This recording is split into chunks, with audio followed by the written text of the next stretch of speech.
10월의 늦은 오후 78세 김순애 할머니는 거울 앞에 섰습니다. 손은 떨렸지만 움직임만큼은 차분했지요.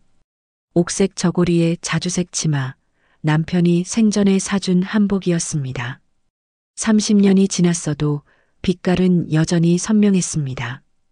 머리를 쪽지고 비녀를 꽂았습니다. 경대 앞에 앉아 연지곤지를 찍었지요. 거울 속 78년을 살아온 얼굴, 주름은 깊었지만 눈빛만은 또렷했습니다. 오늘은 첫손주 민준이의 결혼식 날이었습니다. 순애 할머니는 초대장을 여러 번 펼쳐봤습니다. 흰 종이에 금박으로 인쇄된 글씨, 신랑 신부의 이름, 날짜, 장소가 적혀 있었지요. 하지만 발신인에는 아들 내외의 이름만 있었습니다. 순애 할머니 자신의 이름은 없었지요. 괜찮다고 생각했습니다. 요즘 세상은 그런 거라고 여겼습니다. 중요한 건 손자의 행복이었으니까요. 택시를 타고 강남구 청담동으로 향했습니다. 7층짜리 흰색 건물이 나타났지요. 대리석 외벽, 붉은 카펫, 백합 화분, 화려한 웨딩홀이었습니다. 그런데 놀라운 사실이 있었습니다. 이 건물은 바로 순애 할머니의 것이었습니다. 정확히는 돌아가신 남편과 함께 30년 전에 산 건물이었지요. 새벽같이 일어나 밤늦게 잠들며 휴일도 여행도 없이 10년을 모았습니다. 남편은 작은 무역회사를, 순애는 동대문 옷가게를 운영했지요. 남편의 말이 떠올랐습니다. 이 돈으로 건물을 사서 아이들에게 물려주자던 그 말. 당시 낡은 2층 건물을 사서 7층으로 증축했습니다. 1층은 카페, 2층부터 5층은 웨딩홀로 만들었지요. 남편은 준공을 보고 석 달 뒤 갑작스러운 심장마비로 세상을 떠났습니다. 그 후 30년 순애 할머니는 혼자서 이 건물을 지켜왔습니다. 세입자 관리 계약서 작성, 수리, 청소, 모든 걸 혼자 했지요. 아들 도연은 대기업 과장으로 바빴습니다. 건물 관리는 시간 낭비라고 생각했지요. 가끔 전화해서 임대료만 확인했습니다. 세월이 흘러 청담동은 명품 거리가 되었고 건물 가치는 천정부지로 올랐습니다. 손자 민준이가 결혼을 앞두고 할머니 건물에서 결혼식을 올리고 싶다고 했습니다. 순애 할머니는 가슴이 뜨거워졌지요. 손자가 자신을 기억해준다는 사실이 감사했습니다. 하지만 며칠 뒤 아들이 찾아와 신부 집안이 원하는 다른 곳이 있다고 했습니다. 그러더니 또 며칠 뒤 다시 돌아와서는 역시 어머니 건물로 하겠다고 말을 바꿨지요. 순애 할머니는 속으로 의아했습니다. 하지만 묻지 않았습니다. 그리고 오늘 결혼식 날, 현관을 밀고 들어서자 샹들리에가 빛나고 꽃장식이 가득했습니다. 피아노 선율이 흘렀지요. 정장과 드레스 차림의 하객들이 삼삼오오 모여 있었습니다. 안내 직원이 다가왔습니다. 젊은 여자 직원은 순애 할머니를 위아래로 훑어본 뒤 하객이냐고 물었지요. 순애 할머니는 잠시 망설이다 신랑 쪽이라고 대답했습니다. 직원은 태블릿으로 명단을 확인했습니다. 시간이 흘렀습니다. 직원의 표정이 미묘하게 변했지요. 성함을 묻는 직원에게 김순애라고 답했습니다. 직원은 다시 명단을 훑었습니다. 고개를 갸웃하더니 명단에 없다고 말했지요. 순애 할머니는 입술을 깨물었습니다. 손자의 결혼식인데 할머니 이름이 없다는 것이었습니다. 신랑 할머니라고 말하자 직원은 어색하게 웃었습니다. 가족분들은 이미 안쪽에 들어갔으니 저쪽에 앉아 있으라고 했지요. 직원이 가리킨 곳은 복도 끝이었습니다. 접이식 의자 2개가 놓여 있었지요. 간이 의자였습니다. 홀 안의 의자와는 전혀 달랐습니다. 순애 할머니는 그 딱딱한 의자에 앉았습니다. 복도 끝이라 소리는 멀었습니다. 음악은 희미하게 들렸고 웃음소리는 메아리처럼 번졌지요. 손에는 100만 원이 든 축의금 봉투가 들려 있었습니다. 순애 할머니는 생각했습니다. 이 건물 전체가 자신의 것인데 지금 이 순간만큼은 아무도 그 사실을 기억하지 않는다는 것을. 사람들은 지나갔지만 아무도 멈추지 않았습니다. 순애 할머니는 보이지 않는 존재가 되어 있었습니다. 식이 시작되었습니다. 복도 끝에서도 맨델스존의 결혼 행진곡이 들렸습니다. 홀 안쪽에서 환호성과 박수 소리가 터져 나왔지요. 일어서고 싶었습니다. 손자의 얼굴을 보고 싶었습니다. 하지만 움직일 수 없었지요.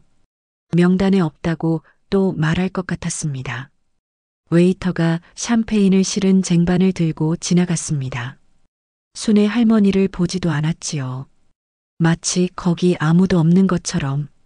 중년 남자가 지나가다 순애 할머니와 눈이 마주쳤습니다.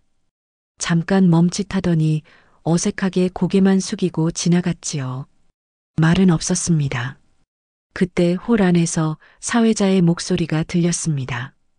이제 신랑 아버님의 인사 말씀이 있겠다고 했지요. 순애 할머니는 가슴이 두근거렸습니다. 귀를 기울였습니다. 아들 도연의 낮고 차분한 목소리가 들렸습니다. 안녕하십니까? 오늘 귀한 자리에 와주셔서 감사하다고 했지요. 아들이 좋은 인연을 만나 기쁘다고 했습니다. 순애 할머니는 고개를 끄덕였습니다. 아들의 목소리가 반가웠지요.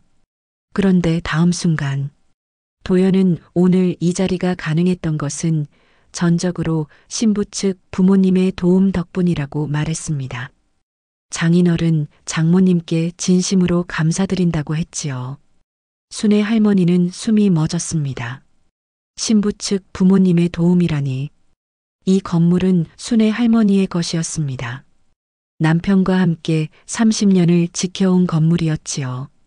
그런데 아들은 신부 집안에 감사한다고 말했습니다. 박수 소리가 터졌습니다. 순애 할머니는 박수를 치지 않았습니다. 손은 무릎 위에 그대로 있었지요. 가슴 속에서 무언가가 무너졌습니다. 분노도 슬픔도 아니었습니다. 그저 텅 빈 느낌이었지요. 사람들은 오갔지만 아무도 순애 할머니를 주목하지 않았습니다. 78년을 살아온 사람이, 이 건물의 주인이, 손자의 할머니가 아무것도 아닌 존재가 되어 있었습니다. 그때였습니다. 빠른 하이힐 소리가 들렸습니다. 누군가 달려오고 있었지요. 20살 손녀 은지였습니다. 진한 남색 원피스를 입고 숨을 헐떡이며 달려왔습니다. 얼굴에는 화장이 있었지만 표정은 굳어 있었지요. 왜 여기 계시냐고, 왜 안에 안 계시냐고 물었습니다. 순애 할머니는 대답하지 못했습니다. 은지는 주변을 둘러봤습니다. 접이식 의자, 복도 끝, 그리고 다시 할머니를 봤지요. 목소리가 떨렸습니다. 누가 할머니를 여기 앉혔냐고 물었습니다. 은지는 말을 잇지 못하고 입술을 깨물었습니다. 그리고 할머니 옆 좁은 의자에 앉았지요. 안에 있다가 할머니 생각이 나서 자리에서 찾았는데 없어서 나왔다고 했습니다. 순애 할머니는 손녀의 손을 잡았습니다. 따뜻했지요. 괜찮다고, 은지야 괜찮다고 말했습니다. 은지는 울먹이며 이건 할머니 건물이라고, 할머니가 만드신 곳이라고 말했습니다. 순애 할머니는 작은 목소리로 말했습니다. 이건 의자의 문제가 아니라고, 사람들이 자신을 보지 않는다는 게 문제라고, 여기 있어도 없는 사람처럼 대한다는 게 문제라고 했지요. 은지는 눈물을 참지 못했습니다. 순애 할머니는 손녀의 등을 토닥이며 말했습니다. 괜찮다고, 내가 날 기억해 주잖냐고, 그거면 충분하다고 했지요. 두 사람은 복도 끝 좁은 의자에 나란히 앉아 있었습니다. 홀에서는 계속 웃음소리가 들렸습니다. 화려한 잔치였지요. 하지만 그 화려함 밖에 복도 끝에 두 사람이 조용히 앉아 있었습니다. 순의 할머니는 속으로 생각했습니다. 이제는 결정해야 할 때가 왔다고. 침묵할 때가 아니라 선택할 때가 왔다고. 손녀 은지의 손을 꼭 잡았습니다. 순의 할머니는 마음속에 한 가지를 새겼습니다. 가족이란 피가 아니라 기억해주는 마음이라는 것을. 피로연이 시작되었습니다. 사람들이 2층 연회장으로 올라갔지요. 복도는 비었습니다. 은지가 할머니 손을 잡으며 함께 올라가자는 눈빛을 보냈습니다. 하지만 순의 할머니는 고개를 저었지요. 괜찮다는 표정이었습니다. 은지는 망설이다가 천천히 일어났습니다. 뒤돌아보며 걸었지요. 순의 할머니는 손을 흔들어 보였습니다. 혼자 남았습니다. 순의 할머니는 가방을 열고 물티슈로 손을 닦았습니다. 그리고 가방을 다시 닫았지요. 발소리가 들렸습니다. 50대 중반의 시설관리팀장이 다가왔습니다. 이 건물을 함께 운영해온 사람, 순의 할머니가 직접 고용한 사람이었지요. 잠깐 말씀드릴 게 있다며 조심스럽게 다가왔습니다. 두 사람은 복도 한쪽으로 이동했습니다. 관리팀장은 주변을 살피고 낮은 목소리로 말했지요. 오늘 대관료 결제가 취소되었다고 했습니다. 순의 할머니는 표정을 바꾸지 않았습니다. 이미 알고 있었지요. 사흘 전에 직접 지시한 일이었습니다. 자신이 취소했다고 말했습니다. 신랑 측에는 나중에 청구서를 보내라고 지시했지요. 관리팀장은 더 이상 묻지 않고 조용히 물러났습니다. 순의 할머니는 다시 의자로 돌아와 앉았습니다. 사흘 전이었습니다. 아들 도연의 전화를 받았지요. 신부 집안이 비용을 많이 부담한다고, 자기들은 최소한만 준비한다고, 웨딩홀은 어머니 건물이니 대관료는 없는 셈이라고 말했습니다. 순의 할머니는 아무 말도 하지 않고 전화를 끊었습니다. 아들은 이 건물을 당연한 것으로 여기고 있었습니다. 어머니 것이니 공짜라고 생각했지요. 30년 동안 지켜온 것의 의미를 몰랐습니다. 그날 밤 순의 할머니는 잠을 이루지 못했습니다. 남편 생각이 났습니다. 함께 새벽 시장을 다니던 시절, 겨울 찬바람 속에서 가게 문을 열던 시절이 떠올랐지요. 밤늦게까지 장부를 정리하고 명절에도 쉬지 못했습니다. 그렇게 모은 돈으로 이 건물을 샀습니다. 남편은 아이들에게 물려주자고 말했었지요.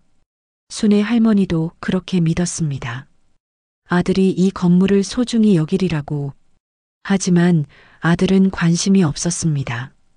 건물 관리는 어머니 일이었지요. 세입자 문제, 수리, 청소 모두 순의 할머니 몫이었습니다. 아들은 가끔 전화해서 임대료만 물었습니다. 그게 전부였지요. 순의 할머니는 새벽까지 고민했습니다. 서재로 가서 서랍을 열었지요. 건물 등기부등본, 계약서, 장부들 하나씩 꺼내보면서 새벽이 되어서야 결심했습니다. 이대로 둘 수 없다고. 아들에게 대가를 치르게 해야 한다고. 그래야 비로소 이 건물의 의미를 알 것이라고. 다음날 은행에 전화해 자동이체를 취소했습니다. 관리팀장에게도 연락해 대관료를 나중에 청구하라고 지시했지요. 모든 준비가 끝났습니다. 순의 할머니는 가방에서 수첩을 꺼냈습니다. 안에는 법무사 전화번호가 적혀 있었지요. 오래전부터 알고 지낸 사람, 남편이 세상을 떠났을 때 유언장을 작성해 준 사람이었습니다. 순의 할머니는 생각했습니다. 내일 전화를 걸어 건물 명의를 바꾸겠다고. 아들이 아니라 손녀 은지에게 넘기겠다고. 은지는 자신을 기억해 주었습니다. 복도 끝까지 찾아와 주었지요. 곁에 앉아 주었습니다. 그 마음이면 충분했습니다. 진짜 가족은 피가 아니라 마음이었습니다. 연회장 문이 열렸습니다. 식이 끝난 모양이었지요. 하객들이 복도를 채우며 웃으며 이야기를 나눴습니다. 순의 할머니는 일어섰습니다. 한복 치마를 정리하고 가방을 들었지요. 천천히 걸었습니다. 사람들 사이를 지나갔습니다. 아무도 그녀를 알아보지 못했습니다. 현관을 나섰습니다. 가을바람이 불었지요. 서늘했지만 상쾌했습니다.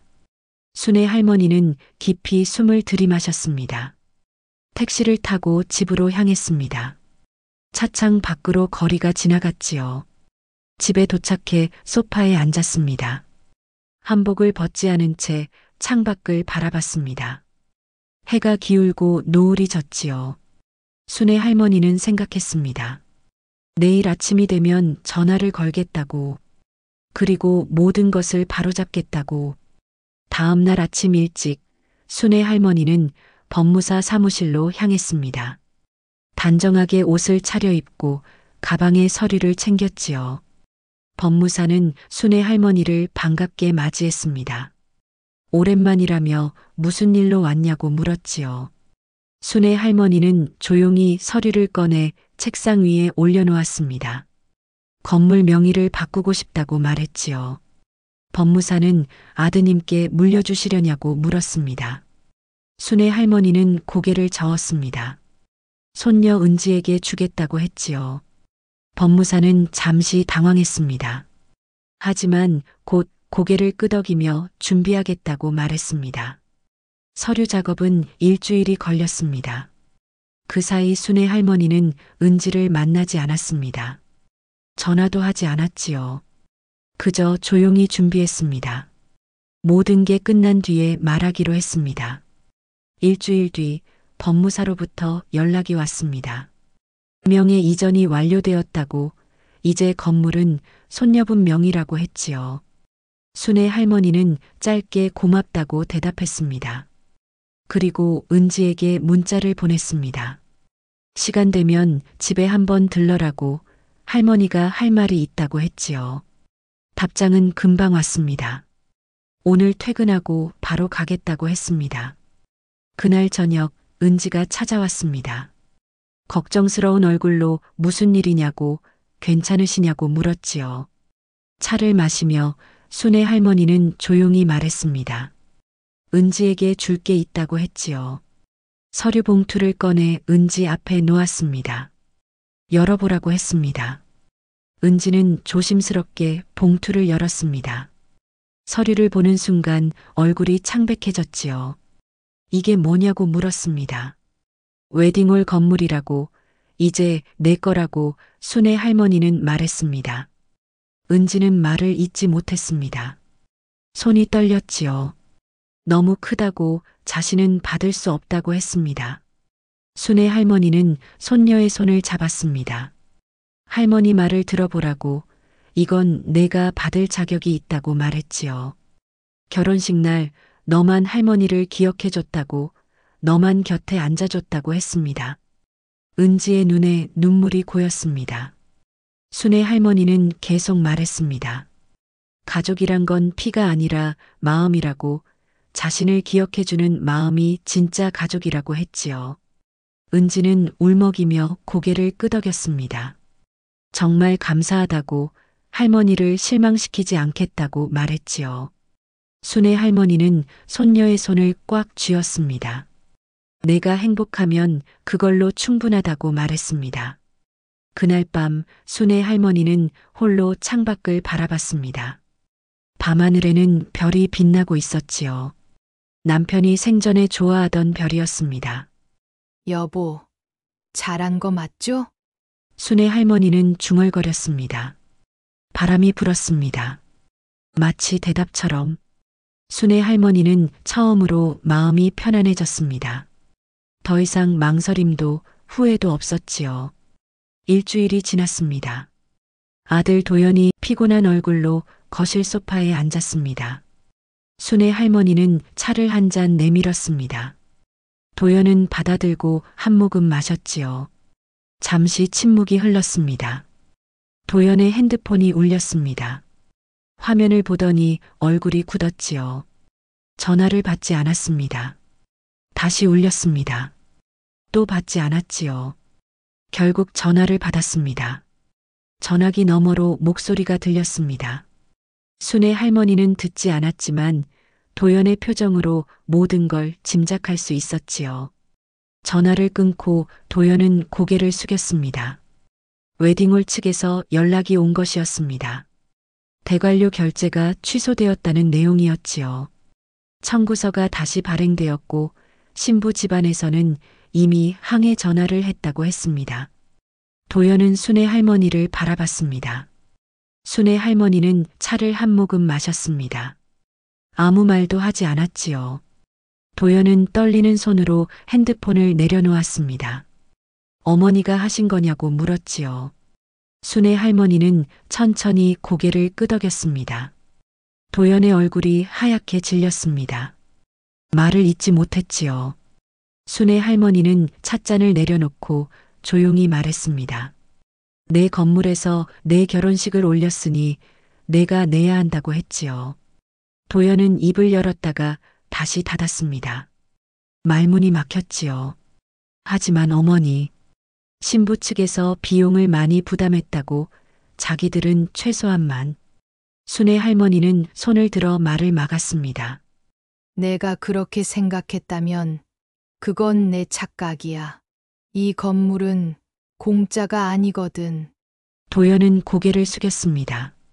순애 할머니는 계속 말했습니다.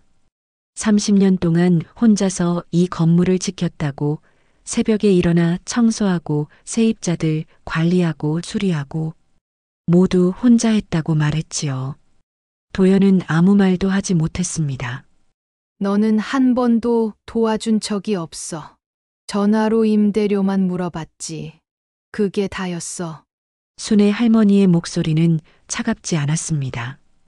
그저 담담했지요. 도연은 떨리는 목소리로 말했습니다. 미안하다고, 자기가 잘못했다고 했지요. 순애 할머니는 고개를 저었습니다. 미안하다는 말은 필요 없다고, 이제 내가 할 일은 대관료를 내는 거라고 말했습니다. 도연은 입술을 깨물었습니다. 얼마냐고 물었지요. 800만 원이라고 순애 할머니는 대답했습니다. 도연은 숨을 삼켰습니다. 큰 금액이었지요. 하지만 할 말이 없었습니다. 일주일 안에 입금하라고 순애 할머니는 말했습니다. 도연은 고개를 끄덕였습니다. 그리고 천천히 일어나 문을 향해 걸었지요. 문을 열기 직전 뒤돌아봤습니다. 어머니 정말 죄송합니다. 순애 할머니는 대답하지 않았습니다. 그저 창밖을 바라봤지요. 도연이 나간 뒤 순애 할머니는 깊은 한숨을 내쉬었습니다. 가슴이 아팠지만 후회는 없었습니다. 사흘이 지났습니다. 도연은 잠을 이루지 못했습니다. 회사에서도 집중할 수 없었지요. 어머니의 말이 계속 떠올랐습니다.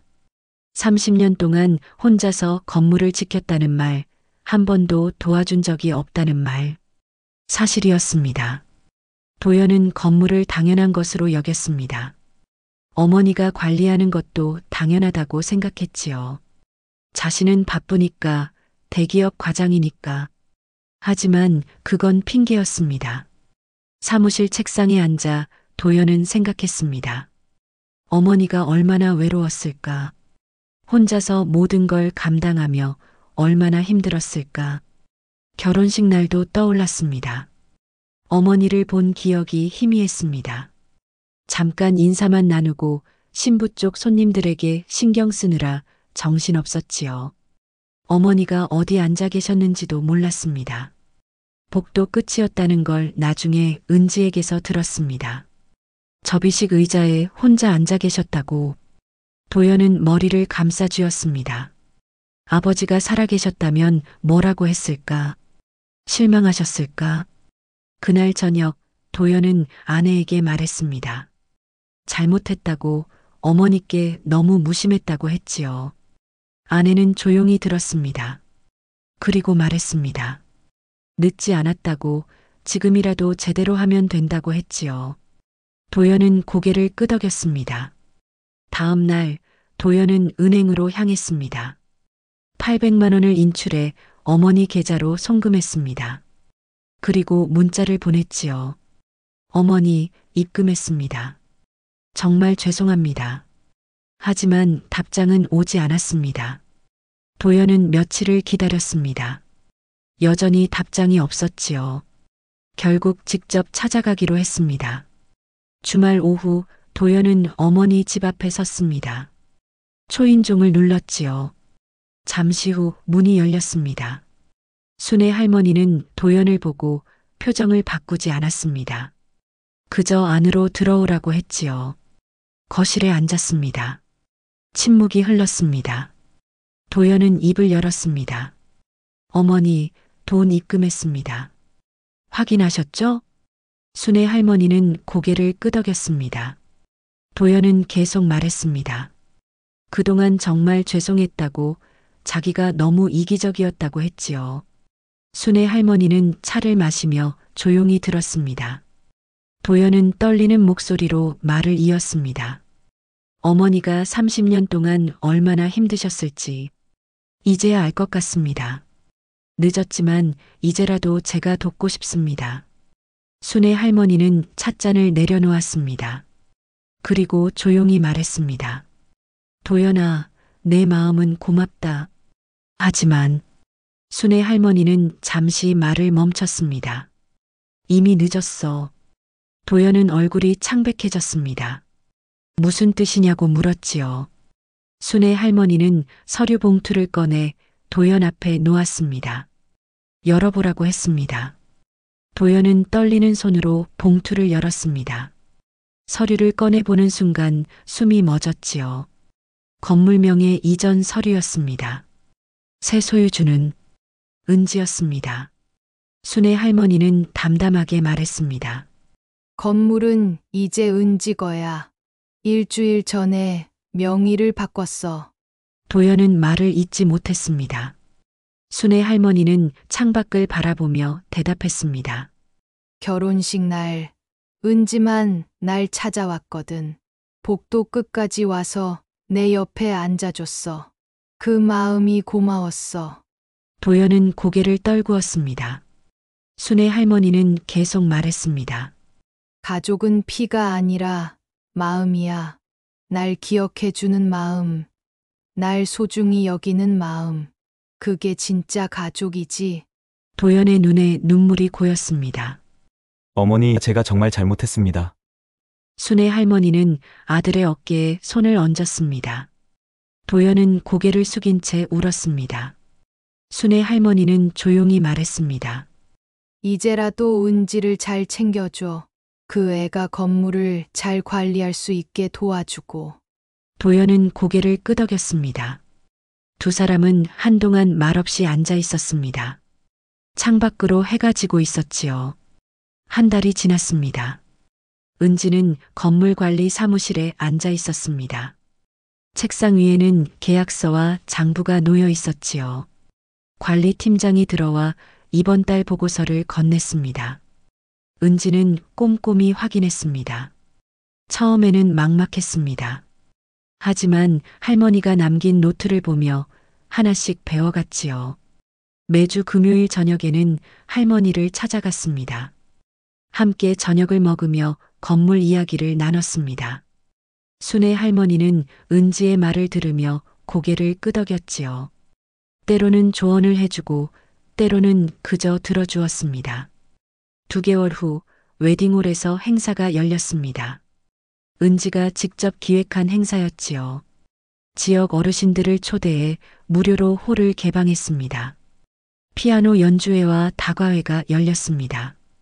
어르신들은 아름다운 홀에서 즐거운 시간을 보냈지요. 순애 할머니도 참석했습니다. 이번에는 복도 끝이 아니었습니다.